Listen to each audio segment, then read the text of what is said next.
What's up everyone, in this video we're going to take a standard Squarespace page and turn it into something that Adam Driver would be envious of.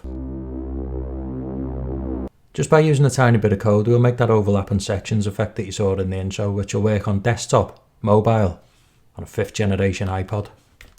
So I've got a page with 5 separate sections. This won't work if you're using one long section because we need to reference the section IDs, which we'll get to in a minute. I've also given each section its own background colour or image to make the overlap a lot more noticeable. And I've got each section set to 100 VH, it really doesn't matter what you set yours to. So the way we'll do this, we'll grab the section IDs and drop them into the CSS editor, then we'll write a couple of lines of code to make the effect. So we'll open up the CSS editor. And I'm going to get the section IDs by using this Squarespace ID Finder plugin for Chrome. As always, link will be below. So when we toggle this on, you'll see the IDs for any blocks you've got in your page. I've only got a text block, hence the lack of block IDs on the page. But it's this section, data section ID, and the following string that we need. And if we scroll down to the next section, you'll see that each section's got its own identifier string.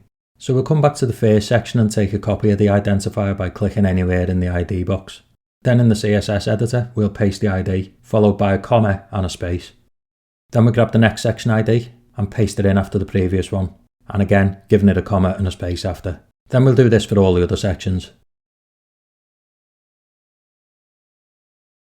Okay, with the last one we're not going to put a comma at the end, instead we'll do a couple of curly brackets.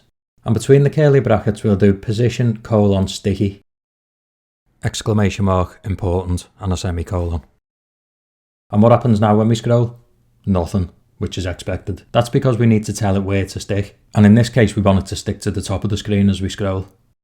So we give this a property of top and a value of 0. Now when we scroll, the sections should stick to the top of the page.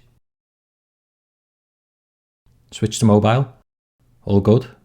2006 iPod.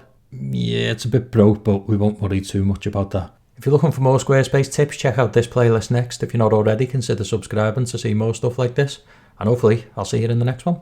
See ya.